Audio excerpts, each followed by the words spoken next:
It's terrible video quality.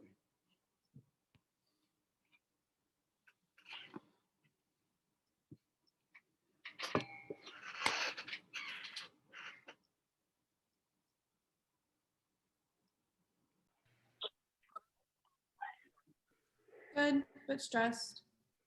What's that? I said good, but stressed. What are you stressed about? I don't know. There's just a lot of stuff going on campus this morning that's coming down the chain. So. Oh yeah. So are you student body president or something? Yeah.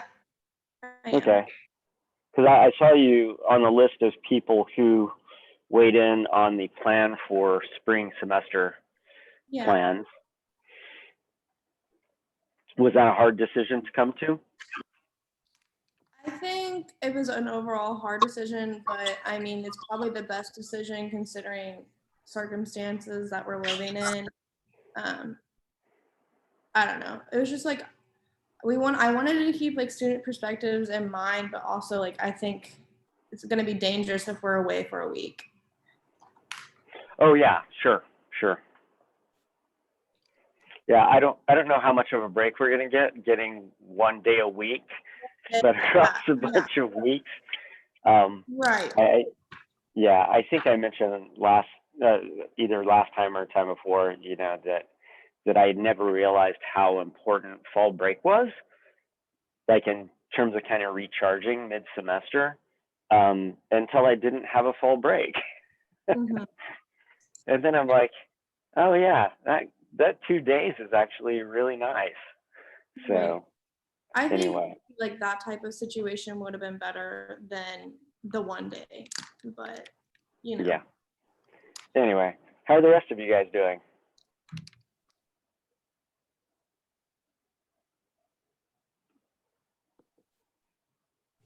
Pretty good.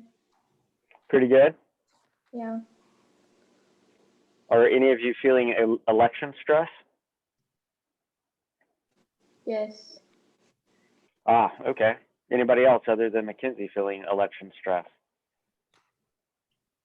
Yeah. Yeah. Fucking always. Okay.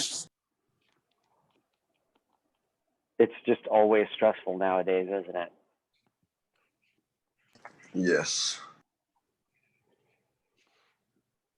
Well, it's hopefully going to be over in 3 or 4 more days. What's that?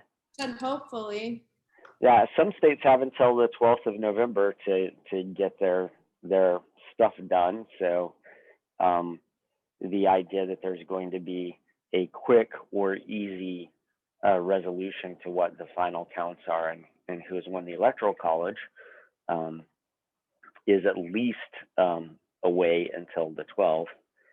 And then, of course, electors don't even vote until December. So that's when the election will officially be over. Democracy sometimes grinds along slowly, and I think the best we can do is be patient and let the process play itself out. You guys have any thoughts about the election that you want to share or want to get off your chest?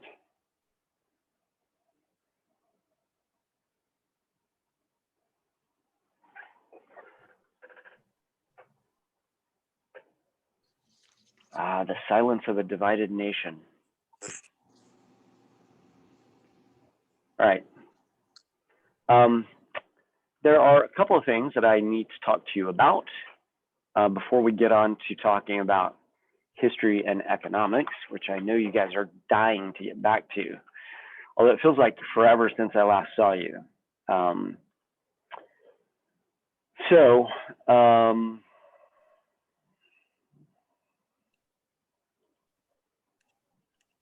If you go to the Moodle site, everybody go Moodling with me. You will see that I posted some things for today's class during today's date so that you have easy access to them and know where they are. Can you guys see my screen? Yeah. So there is a folder that has the materials in it for the genetically engineered food report. So this is basically a position paper. If you click on this, it will give you the Word file that describes the assignment. I've already described it to you in some ways in the past. It opened it on my other screen, and now it won't let me drag things to my main screen. So when you open up this document, you will see, so this assignment is designed to get you to take a position on something.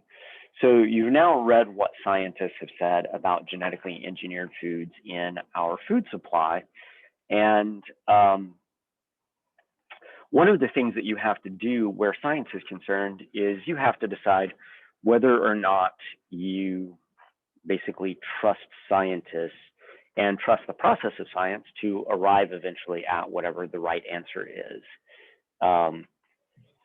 It's a weird place to be as a scientist in 2020 when so much of what scientists do is called into question by non-scientists. But one of the things that I like about science, and I think one of the things that attracted me to science, is that ultimately every question in science has an answer. And so if we ask ourselves, if we ask ourselves the question, what did I do with, oh, there.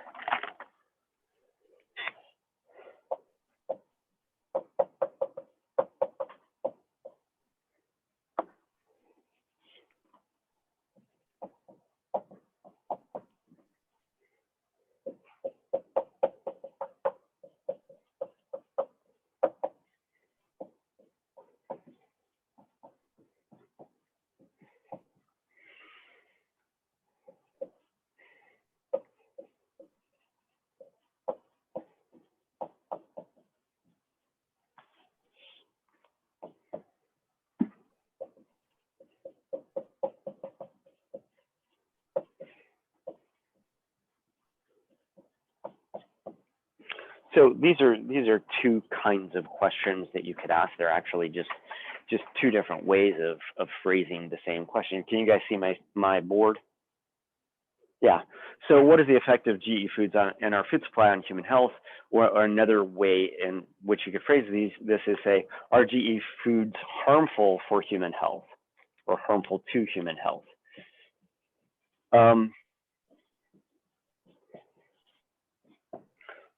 Ultimately, there's an answer out there. For any given condition, let's take the condition of allergic reactions, anaphylaxis, things like that. They either are harmful or they're not harmful, or we don't know enough about the question to answer whether they are harmful or not. Now, those are three pretty basic siloed sort of answers. Either yes, they are, no, they are not, or we don't know yet. We don't know enough to be able to answer the question. And one of the things that I like about science is that these are kind of the universe of questions.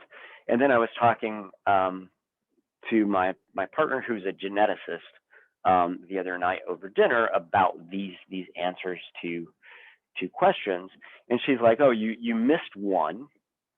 And as a geneticist, she thinks about things genetically, and she said it could be that they're harmful for some people and not harmful for other people, depending upon what their genetic background is. And so another possible answer is that it's dependent upon one's genetic background.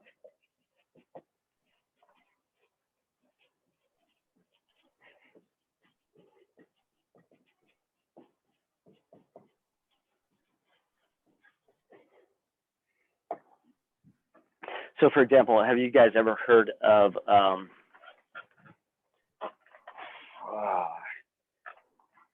I need to look it up because I don't remember.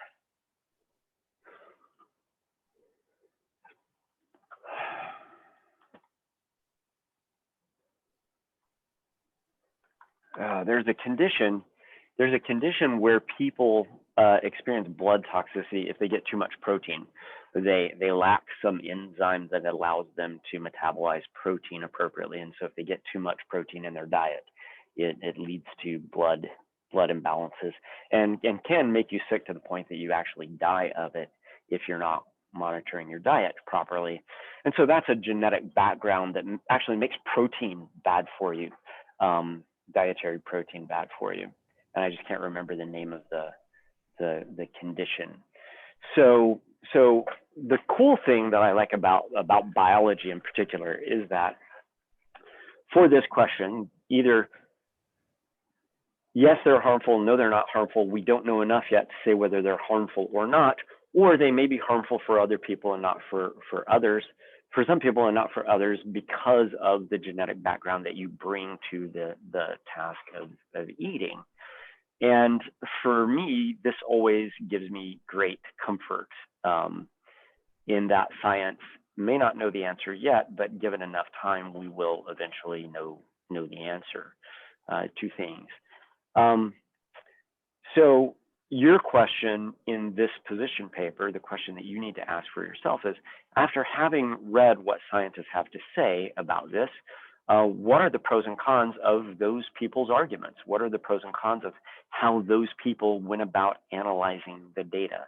How did they view the different studies that they reviewed? Because essentially this report is basically a large literature review, a 470-page or however long it is, review of the literature having to do with genetically engineered foods in all these different ways. These people didn't go and do any original research themselves. They were reading other people's research, and they were occasionally looking at data from things like governmental databases and things like this, but they weren't really doing anything original to them. So the first thing that you have to ask yourself is, to what degree do you place any stock in this report? And given that report, your reasons for placing stock in that report or not shouldn't be, I'm pro-farm and GE crops are good for farmers and that's it. It should be about what was their methodology. It should be about, do you think that they treated the prior literature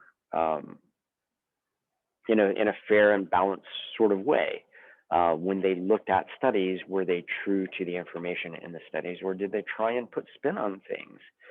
I think one of the things that troubles students when they read this report, this has happened a couple of times now, is they don't like the fact that the scientists are equivocal about a lot of things. They don't come down and say, yes, this is the answer, or no, this is the answer. They oftentimes are much more tentative in their conclusions than you might expect scientists to be. And it's because they oftentimes find themselves in this position right here, where they just don't know enough yet to make a firm conclusion one way or another. So here for a little while at the beginning of class, I want to kind of explore this idea. What are your thoughts about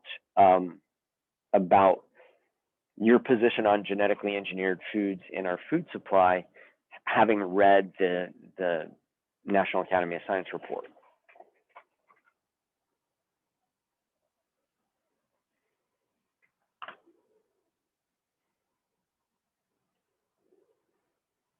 Everybody unmute. I actually do want to hear what you're wanting to say.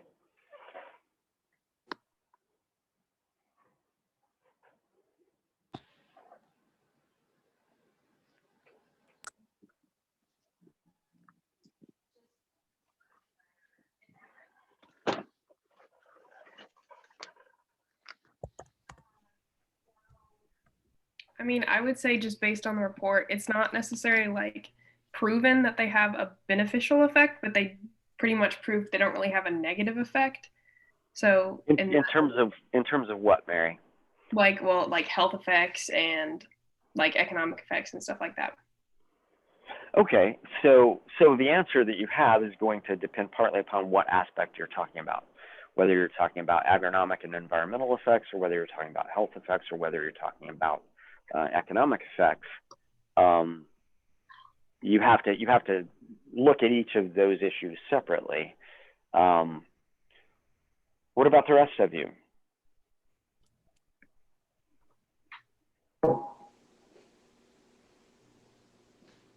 I think I'd say the same, just because on the part of the chapter that I did, it showed the graphs, and it wasn't, they couldn't tell if there was an effect on humans or not, or Okay, for the environment. So when you looked at those graphs, what went through your mind as you critically evaluated those graphs? So you see a graph, you put on your critical thinking cap. How do you evaluate those graphs and whether or not you can trust them?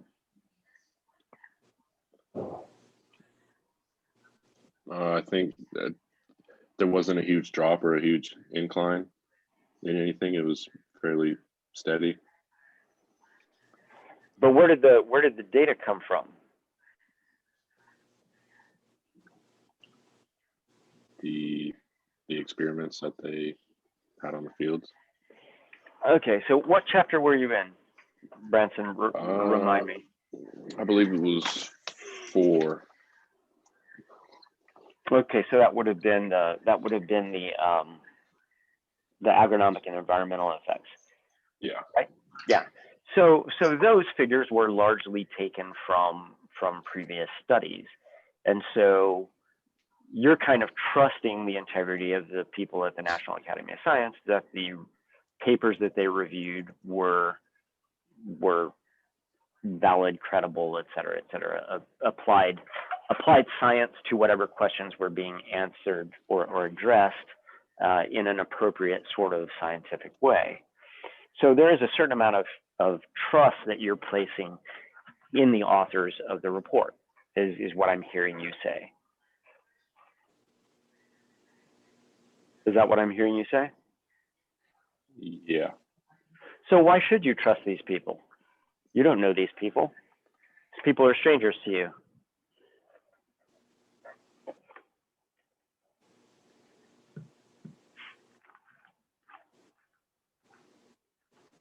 I mean, this might be a little bit of a stretch, but just because they're the ones that have done the studies. They're not the ones who have done the studies. They're reading the work of other people.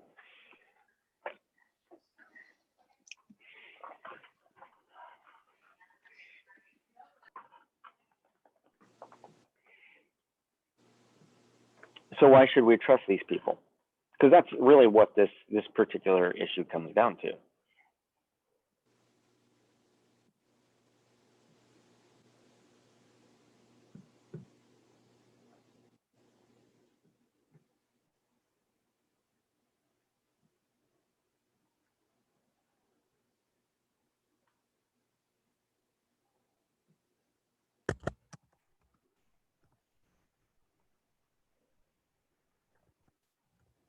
Anybody? Somebody other than Mary. I've already heard from Mary today. I would say because they're the qualified people, more qualified than us at least. Okay. Are you guys aware of rhetorical fallacies that are used in argument? Yes. Who was that? Kenton. Oh, of course, Kenton, you are. Tell us about some of, well, what is that particular fallacy that was just mentioned by Blake? Like I forget the proper name for it, but it's just like an appeal to authority, like that qualification equals rightness. The fallacy is that the qualification itself is still something that is like socially attributed. It isn't something natural or absolute. It's a matter of social casting. So for a person who doesn't know the exact word, you use the exact phrase. It's an appeal to authority. Nice. Yeah, it's referred to as the appeal to authority or the argument from authority. Generally speaking, the idea that my argument carries weight because I have a PhD in biology. Now, quite frankly, I think my argument should have weight on biological matters because I do have a PhD in biology. But once again, that's not necessarily the best sort of rhetorical approach to take. Blake, I understand why you would want to trust scientists. I trust scientists because practically all of the scientists that I know are trustworthy. I can't think of a scientist that I know that's not trustworthy that I know personally. I do know of some scientists who cannot be trusted. I was exposed to one just the other day, a spider researcher out of Canada who evidently is just not to be trusted because he does weird things to his data in order to get a particular outcome, which is generally frowned upon in science. And people are busily ferreting out his levels of dishonesty. So there are dishonest scientists just like there are dishonest politicians, just like there are dishonest accountants, just like I'm sure that there are dishonest philosophers, although I can't imagine philosophers being all that dishonest. It kind of runs counter to their field of study. There's some dishonest ones. There's some. Thanks, Kenton. Thanks for that. So Blake, I get why, as a person not trained in science, you would want to trust scientists. But once again, that's maybe not the best way of going about things in some cases. Did the scientists in the report seem to you to be transparent with information, transparent with data, etc.?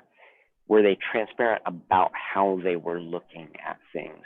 Or were they not very transparent in how they were looking at things? Anybody?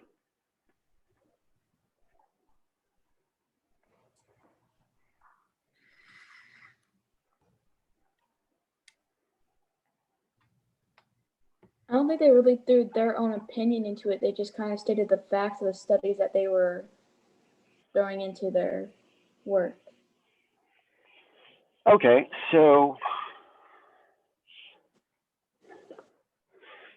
it's important as a scientist to be unbiased. And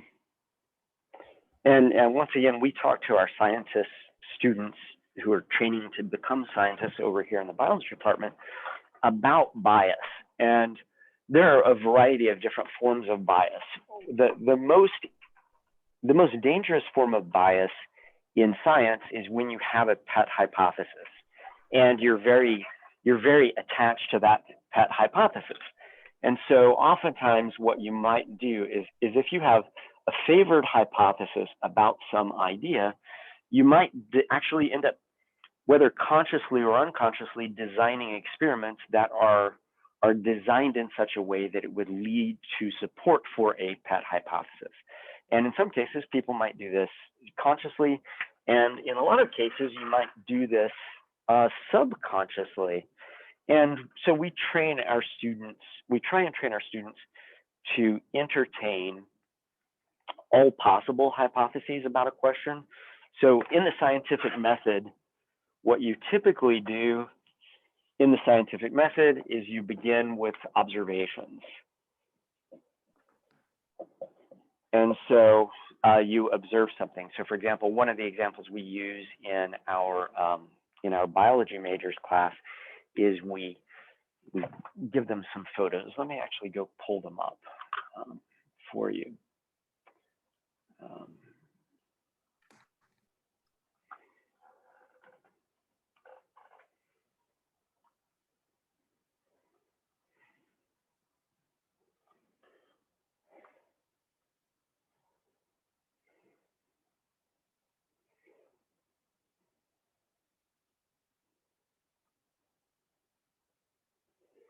So you see these birds?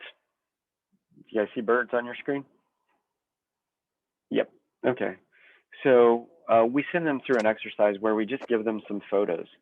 And on the left-hand side here is a baby coot, and on the right-hand side is an adult coot.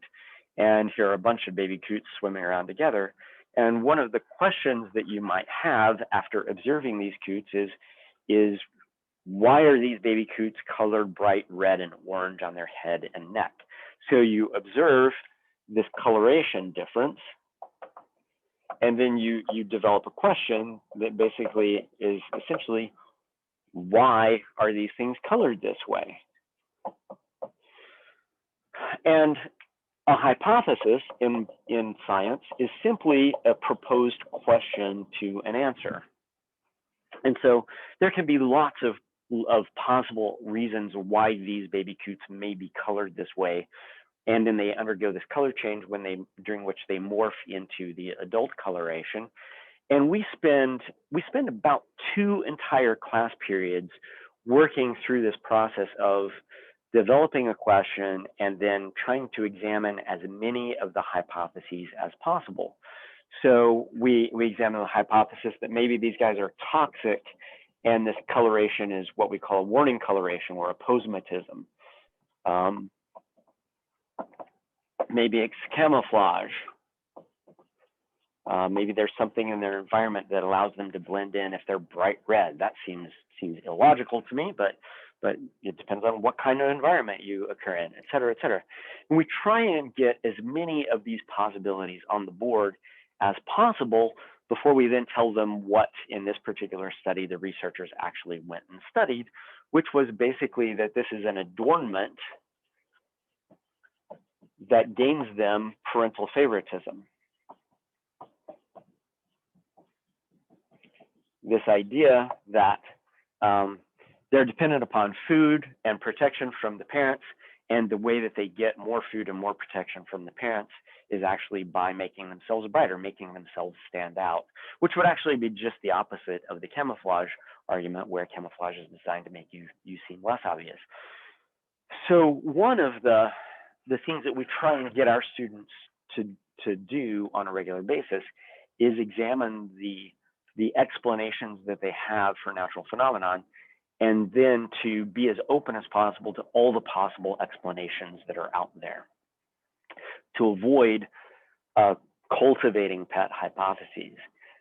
Now, even though you may be open to all of the hypotheses, ultimately you probably don't have time to look into all of those hypotheses. So there comes another form of bias in science, and that bias is, once you have a comprehensive list of possible answers to a question, there's another form of bias, which is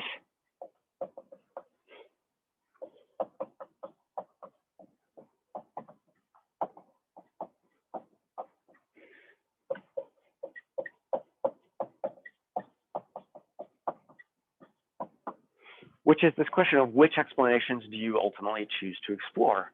So of all of the possible explanations for this coloration in these coots, the one explanation that this particular research group chose to investigate was the parental favoritism explanation.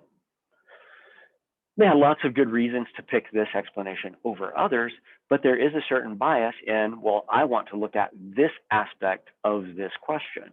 And even that can enter bias into the process of doing science, because you choose to pursue some questions, and because you've chosen to pursue those questions, you have neglected other questions in the field of science that you work in. And that builds bias into science as a whole, even if it doesn't have bias at the level of each individual researcher. The studies of competition and how competition structures biological communities in terms of the kinds of organisms that are there. It was very in vogue to do studies of competition in the 1960s, 70s, and 80s. You don't see people doing a lot of studies in competition anymore because those kinds of questions have kind of fallen out of vogue. They're just not popular right now, even though there's still plenty of questions you can ask about the role of competition in structuring communities. So there are all sorts of biases built in, even when you're doing your best as a scientist to say, I am an unbiased scientist. I am an unbiased arbiter of science, etc. So I think that was McKinsey, wasn't it, some time ago, who mentioned something about bias? Yeah, I just kind of said that they didn't really seem to put their opinion into it, rather just go off the facts of the studies. They're probably doing their best to not do that. But recognize that even when you're doing your best, sometimes you still don't do as good a job on this as you might hope to. Other questions about transparency. So McKinsey addressed bias. What about transparency?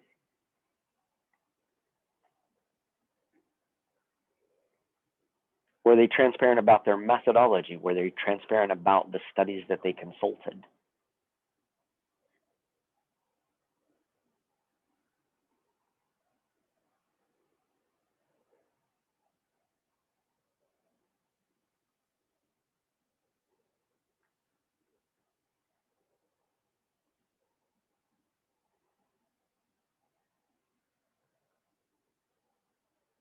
They were, because in the preface they basically said everything that they did.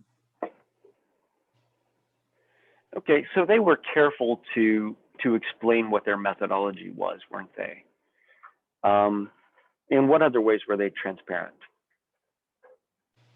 They basically said how they just reviewed all the experience and actually took the comments from other people that were sent into their analysis of everything too. Yeah, so they produced a report and then they sought comments from others. And so one of the appendices in the report is actually an accounting of all of those comments from other people. And so in that way, they were surprisingly more transparent than I might have thought to be at the time. What about the research that they reviewed? Do they give you access to that research that they reviewed?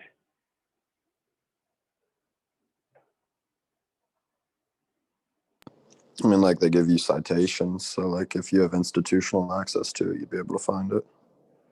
Yeah, so they have what are in some cases pretty long literature citations at the ends of each of these chapters. So if you don't believe their interpretation of a particular study, you can always go and get that study yourself, read it for yourself, and ascertain for yourself whether or not they're reaching the same conclusions about that study that you would. So oftentimes, I think we train students to do bibliographies so that they avoid claims of plagiarism. But another reason to have a good, well-developed and well-documented bibliography is it simply allows other people to go and look at the same research that you looked at when you were writing your paper.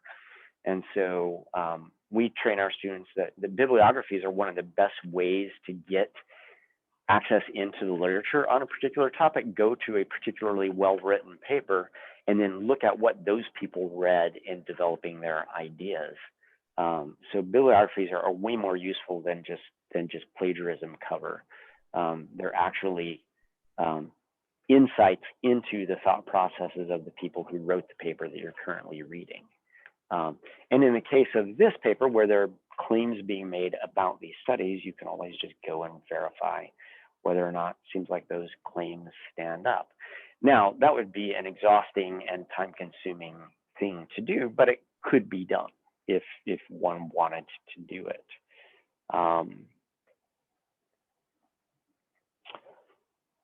Other ways that you can ascertain whether or not these people are trying to be even-handed and transparent in their handling of the material.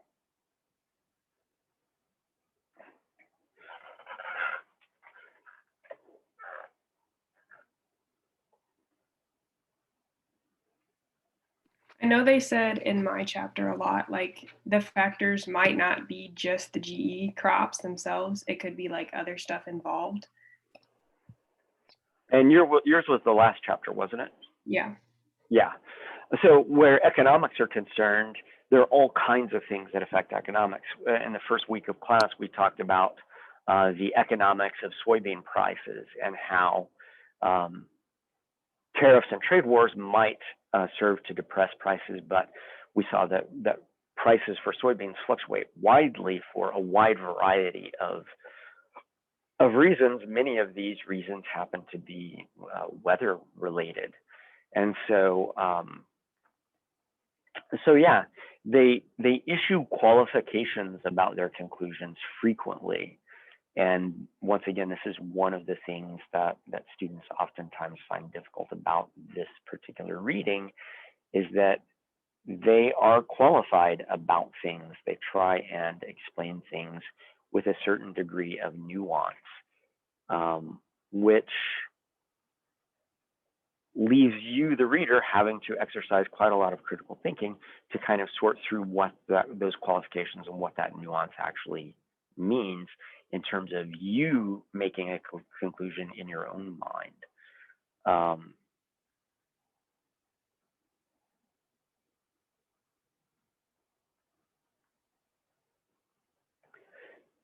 So at the end of the day, what are your thoughts about this particular report? Other than it was too damn long.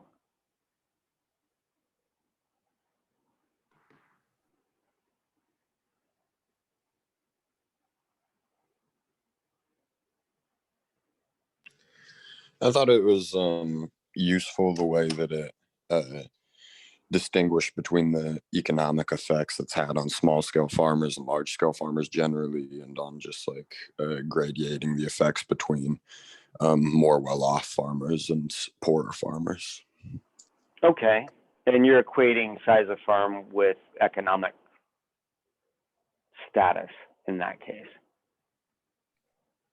Well, specifically, I guess I'm reading into the data because of this. While it was talking about small scale farms, though, I mean, specifically what it was doing its analysis in terms of was the access to capital that like creates barriers to research and development of GE crops, as well as creating initial investments toward instituting GE crops. Okay, and like I said, we're gonna examine the economics of large scale versus small scale farms here at the end of the history and economics portion when we get back to that. So I was just once again, I was just probing what your assumptions were, and I don't disagree with them. I just wanted to make sure that you were clear about them. Other thoughts on the report itself?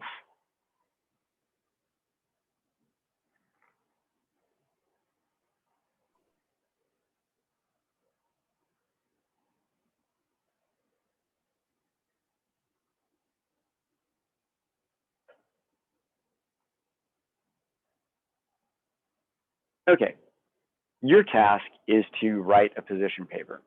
You're writing this position paper to your uninformed aunt or uncle who has ideas about genetically engineered crops that may or may not be right.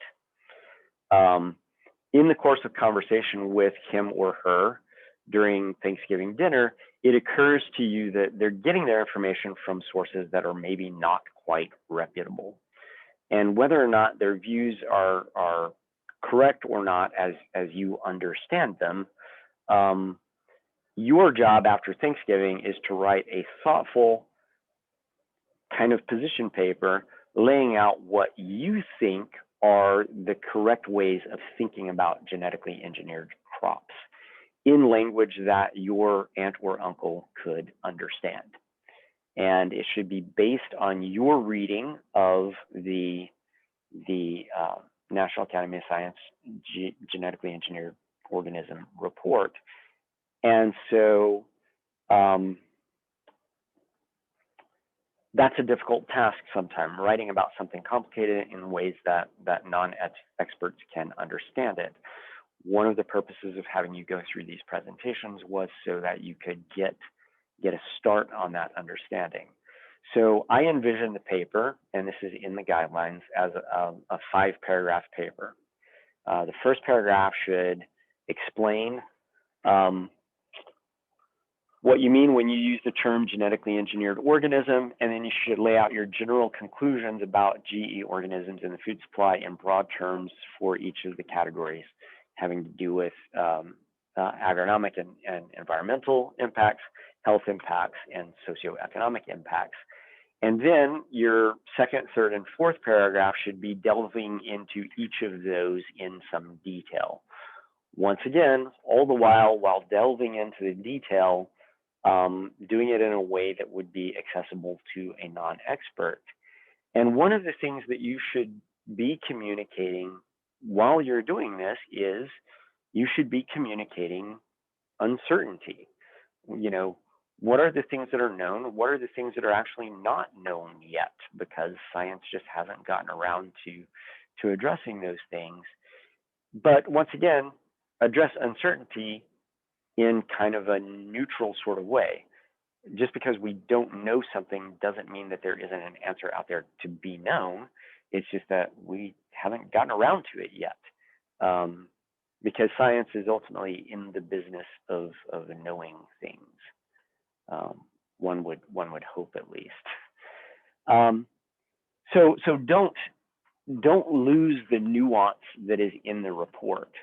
I would actually encourage you to highlight the nuance that is in the report, because in highlighting that nuance, it will give me insights into how you're thinking about the material. Because ultimately, this is a critical thinking task. What do you include to give to your aunt or uncle, knowing that they have a limited attention span? And you're already pressing your luck, writing them an entire letter about genetically engineered foods. So what do you include? What do you not include? Why did you include one thing and not another thing? To what degree do you communicate transparency of your own thought processes, nuance in your own thinking, etc. So all those should be in there. And then your last paragraph should be a summary of the take-home points that you want this person to remember. If you study human cognition at all, one of the things that you will discover is that you tend to remember the last things that you read or hear much more than you remember anything on that topic prior to those last things. And so you know, your last paragraph should be your big finish. What are the big take-home points that you want your relative to know about these things?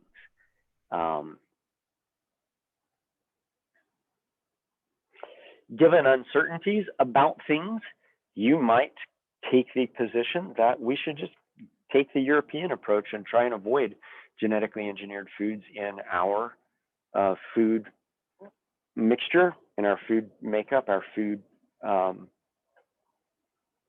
universe. In light of uncertainties, you might conclude just the opposite.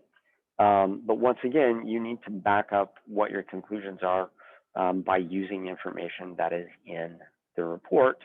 And don't cherry pick the information. Try and make the information as inclusive as you can. There does come a point where here are a set of facts, but a personal decision about how you eat doesn't necessarily have to have a factual basis, because it then becomes a preference. And so I also want you guys to understand what the difference is between a preference versus a fact in this case. And those can be difficult to suss out sometimes, but I want you to think about those things while you're writing your paper.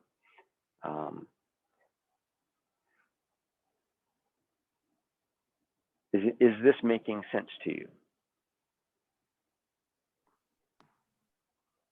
Do you have any questions about the assignment at this point?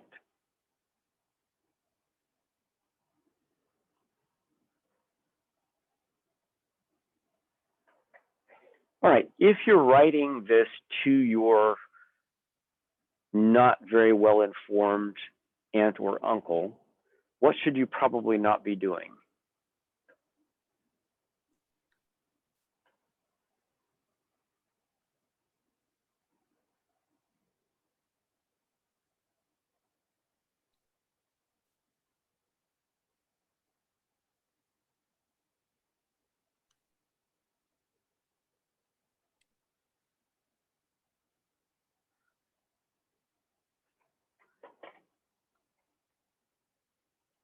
Can you guys still see my screen?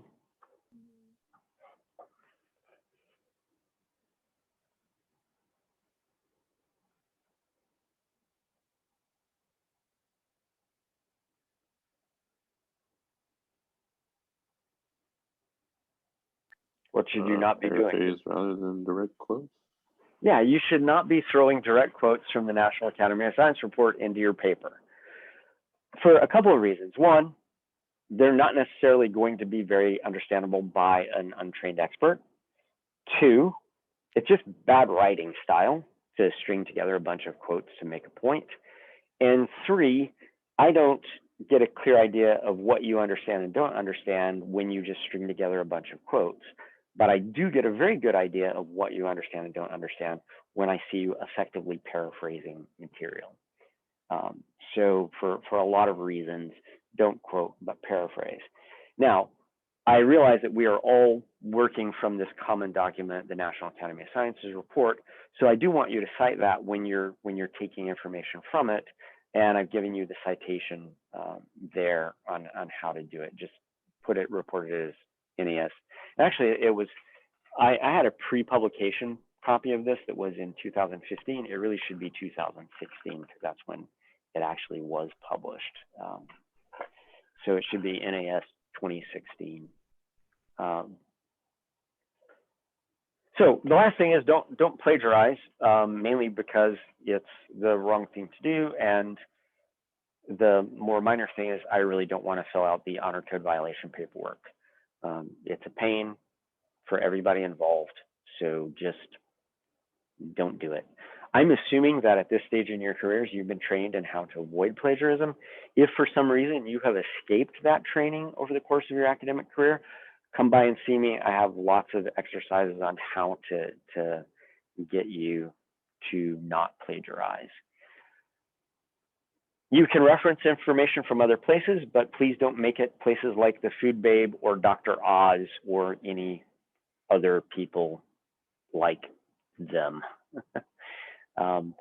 With the growth of the internet, the opportunity for people to get out there on the internet and say whatever they damn well please is mind-bogglingly huge. Have you guys ever heard of the Flat Earth Society? Anybody?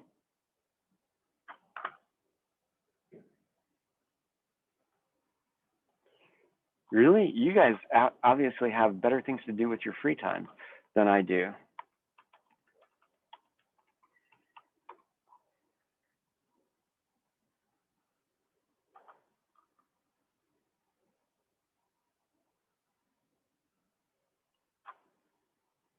The Flat Earth Society is a thing. It has members, has an active internet presence, arguing that the Earth is actually flat. This was actually in the news recently in the last couple of years. Do you recall the news stories about flat earthers, as they're known?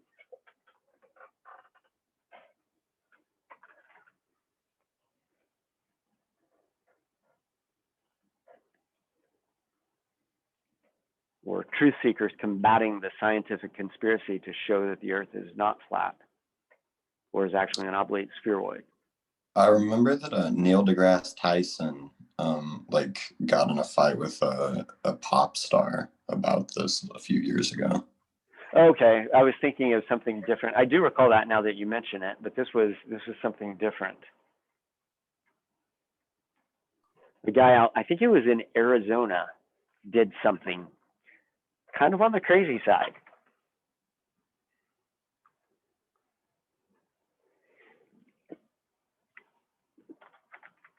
Was it Arizona or New Mexico? He built a homemade rocket. Did you guys hear about this guy?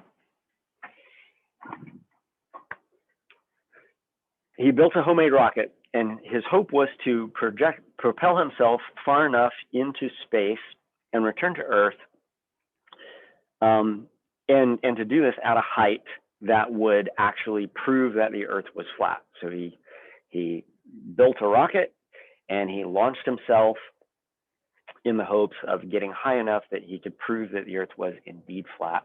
Because once you get to a certain elevation above Earth, the sphericity of the Earth becomes revealed to the naked eye. And he was convinced, as these flat earthers are, that all of these pictures of the Earth from space are actually just hoaxes perpetrated by, once again, the scientific intelligentsia trying to convince you that something is real that is not.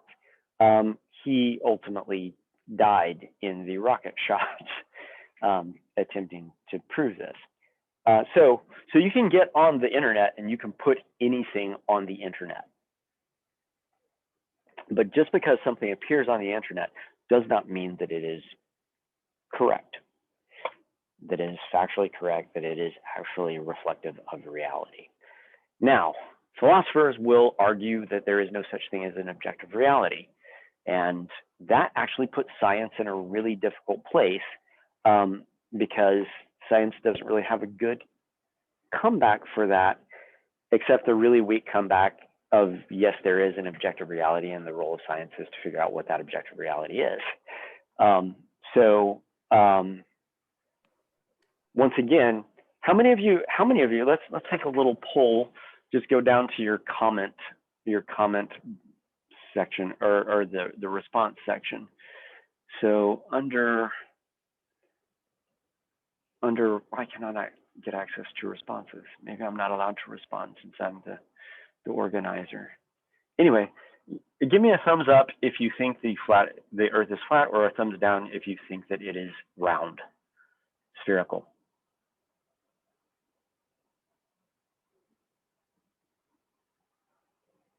Okay, Branson, that's not a thumbs up or a thumbs down. Winston, you think the Earth is flat? Awesome. Oh no, my bad. I thought you were talking about round. I don't think it's thumbs up for flat, thumbs down for round. Oh. I don't have a thumbs down.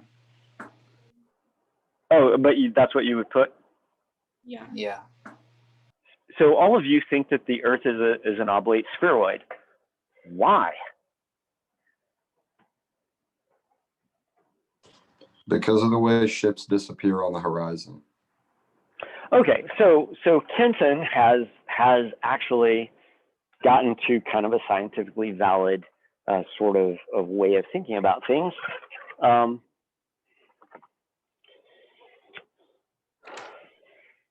If you're standing here on shore and you see a ship, as the ship flows away from you, and this is especially obvious in old sailing ships, as the ship flows away from you, it ultimately goes out of sight over the horizon, and it doesn't just get smaller and smaller and smaller like a road does when you're looking down a long road and you get to what's called the vanishing point where all things converge because everything's just so far away that it's really tiny.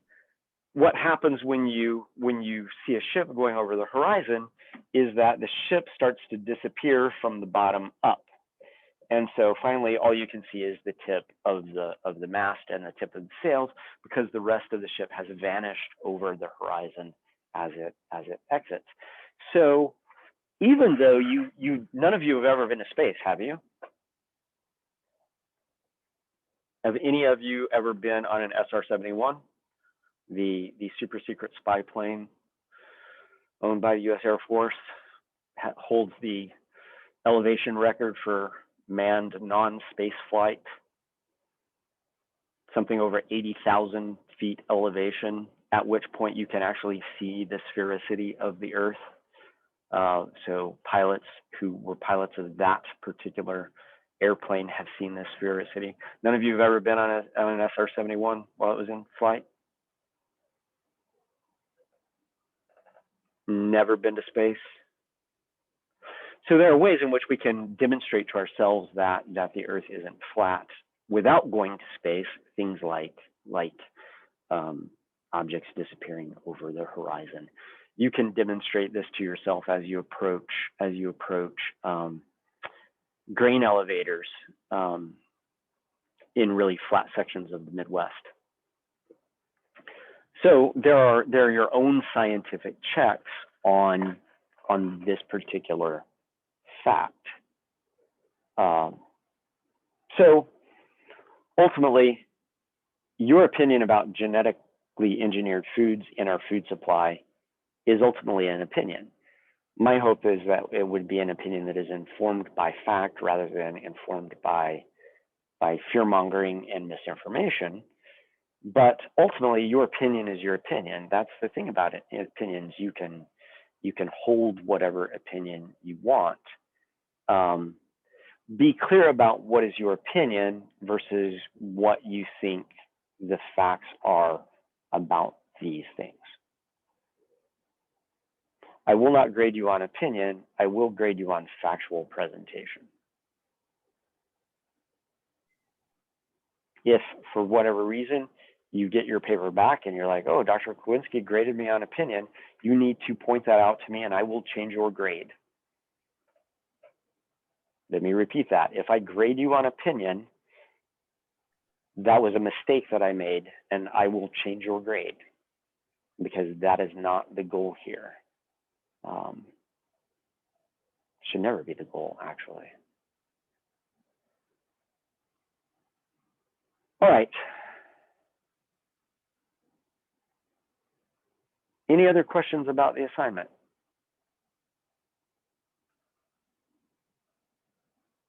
Would we be able to like email it for you to review it before we turn it in, or no?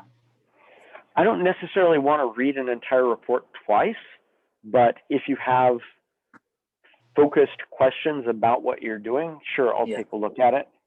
Okay. I try and avoid grading something and then giving it back to you and grading it again, unless that's actually part of formal training in writing, which writing drafts and revising drafts and things like that are important for improving your writing.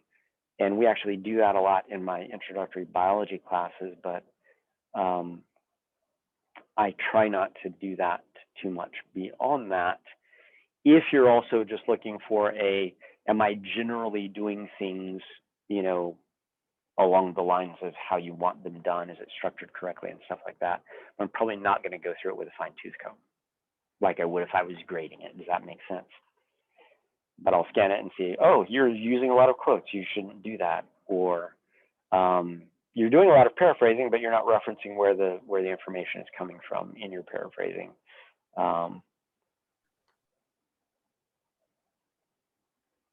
You have a batshit crazy opinion about something. I wouldn't advocate that opinion.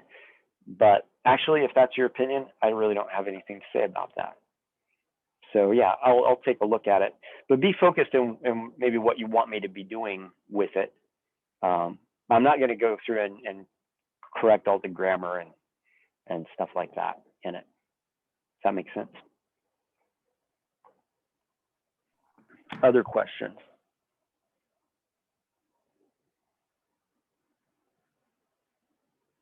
Have we decided on a due date? I have a due date on the document. I have the due date December 9th, which seems like a long way away, but I kind of usually do it keyed to Thanksgiving, but that's the Wednesday after Thanksgiving, which also just then happens to be the Wednesday before finals start, which is, I would normally like to have it done a little earlier in the semester than that. That gives you over a month to work on it, which should be plenty of time, probably more time than you need. But what I don't want you to do is I don't want you to spend your entire Thanksgiving break working on a paper. So the reason for the Wednesday after Thanksgiving break is so that you wouldn't spend time on it over Thanksgiving break.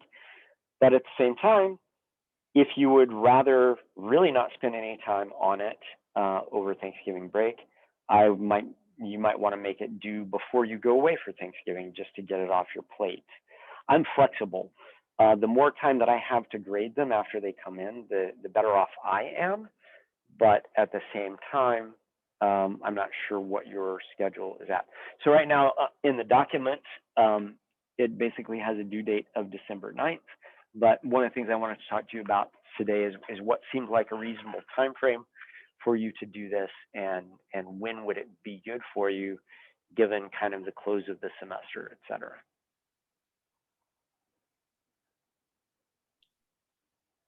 I like that time frame. Okay, what about the rest of you? That's good. Sure. Okay, then send me any objections you have via email. But we'll just set it at December 9th for now. That's the date that's on the document that's on the Moodle. So I'll set up a turn it in assignment on the Moodle page that is set for that date. And it'll just be due end of the day that day. And then I'll have finals week to read them all. So limit it to 5 paragraphs and organize your 5 paragraphs kind of how I've laid it out. I think I put a 5-page maximum on it because if you write a whole paragraph a page, those are really long paragraphs. There are formatting instructions in the document, et cetera, et cetera. It's not going to be printed. It's not going to be stapled because you're going to be turning these in electronically. So ignore the printed and stapled part of things, but adhere to everything else. Other questions? It's not about the paper, it's about the schedule. So yes, needless to say, the schedule is going to have to be revised somewhat because we are no longer on schedule. Okay. What else do you want to know about the schedule? So on the Jewel website, it has our Thanksgiving break the 21st to the 29th, but you have us having classes through some of those days. So I was just wondering, yeah, you have our Thanksgiving break on your schedule the 30th to December 2nd. Well, how did that happen? So that's what I was just trying to figure out. Well, clearly I messed up. I thought I had done this correctly at the beginning of the semester.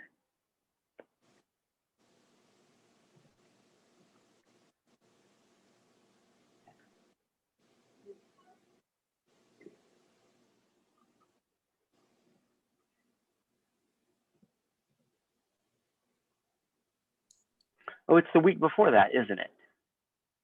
Yes, it's the 21st to the 29th. Oh, I must have just mixed up my weeks when I was making this thing out.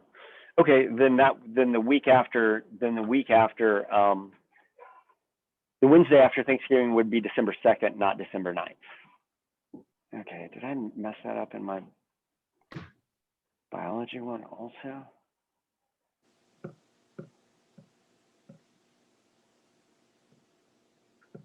All right, so this would be December 2nd, then not December 9th.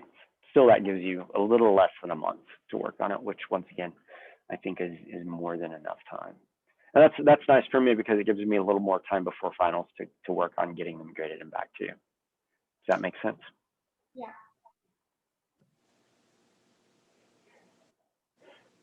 All right, we've talked today a lot about how we know things, which is one of the things that we're supposed to be teaching you in a CTI level 2 class. Why is this especially important now?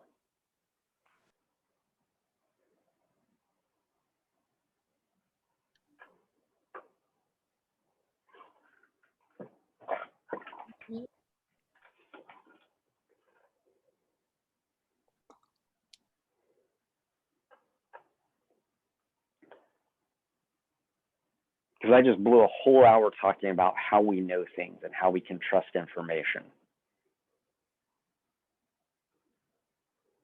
Blew a whole hour when we could be talking about history and economics, which is so much more fun.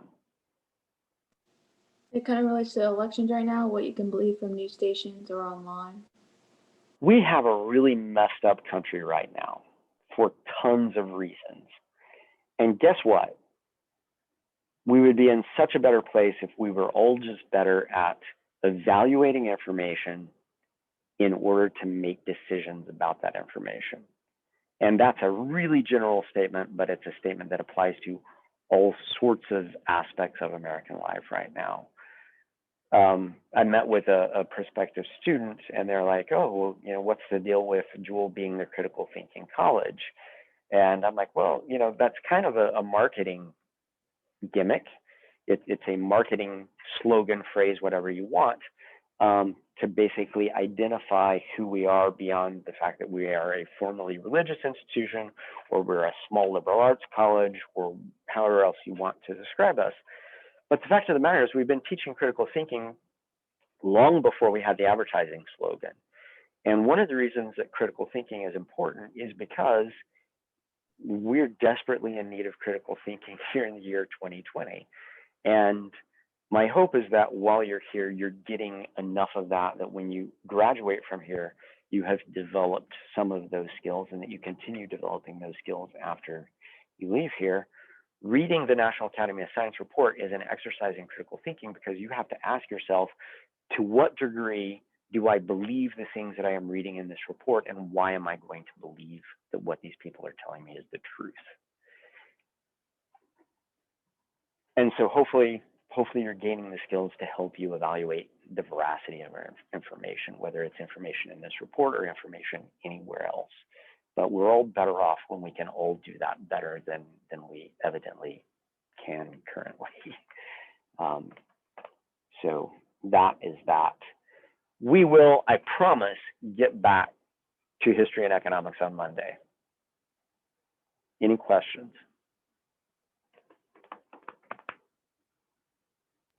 Do you think we're still on track for a test next Friday, or will that be moved? I generally don't change test dates, but what I do generally, and this is why the tests that I've put online for you to look at don't necessarily match the same information that you guys have covered for that particular test.